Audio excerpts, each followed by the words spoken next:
Mr. Bowser in the countryside.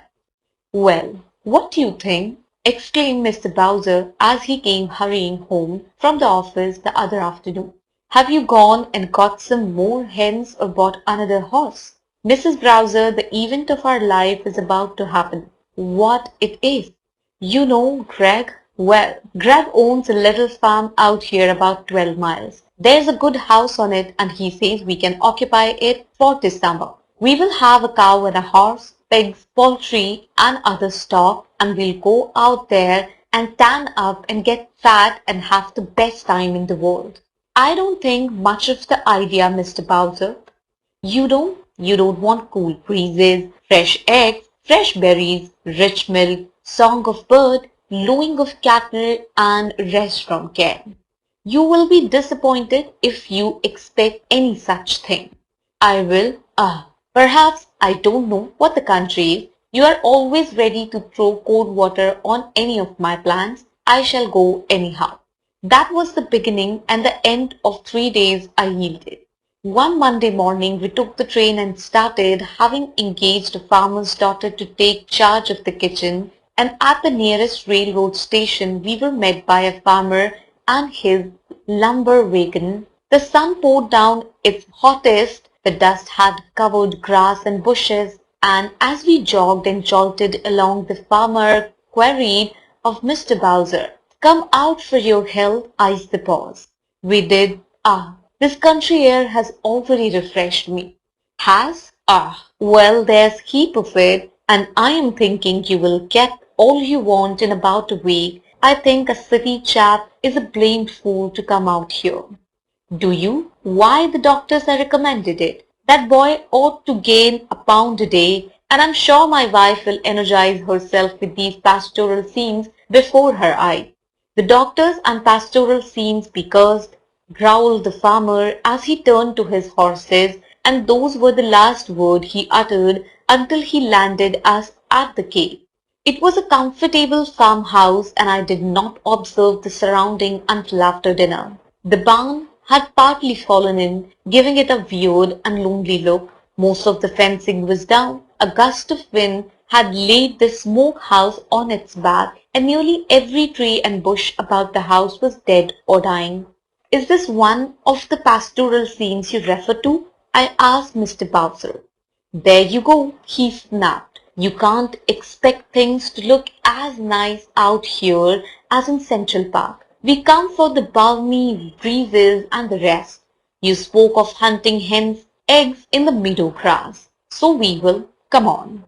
He made a dash for a big patch of burdocks near the back door, got tangled up in the ruins of a barrel, and when he got up, he had a cut on his chin and his nose was bleeding. He tried to make light of the affair, but it was hard work.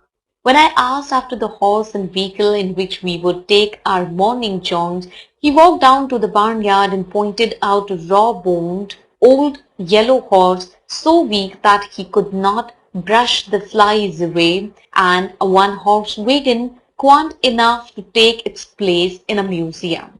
You will have our photographs taken after we all get seated in the rig, won't you? I asked. That's it. Just as I expected. Mr. Bowser, what did you come out here for?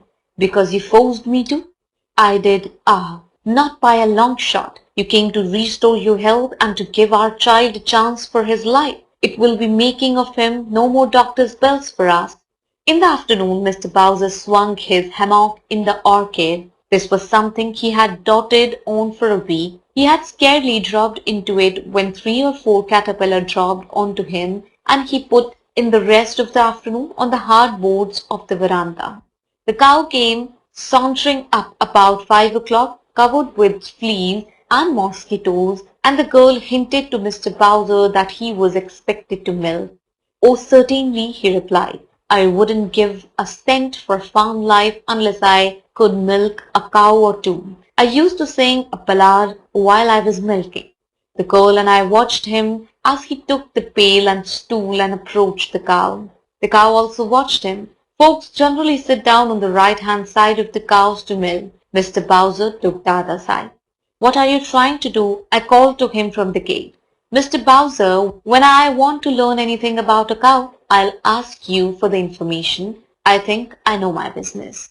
So did the cow. She had been fooled with long enough and she suddenly planted a hoof against Mr. Bowser with such vigor that he tumbled over in a confused heap. Between us, we got him into the house and the girl finished the milking. Mr. Bowser recovered from the shock after a while, and I felt it my duty to inquire. Mr. Bowser, don't you think a week of these pastoral scenes will be enough for us? No, not 6 weeks, he growled. Why, Mr. Bowser? You needn't. Why, Mr. Bowser, me? You gave me no peace until I agreed to come, and now I will remain here 5 straight years. When the summer sun went down and the stars came out, we were not as happy as we might have been. Mr. Bowser still held his hand on his stomach. The baby cried because the milk tasted of wild onions, and the girl lost the old oaken bucket in the 30-foot well while getting a pail of fresh water. Mr. Bowser was so mad that he wouldn't speak. However, the cattle didn't low, but the pinch bugs and mosquitoes did. There wasn't a screen on the door or windows, and soon after sundown we were surrounded by hostile forces. That night seemed never-ending. No one of us three slept a wink.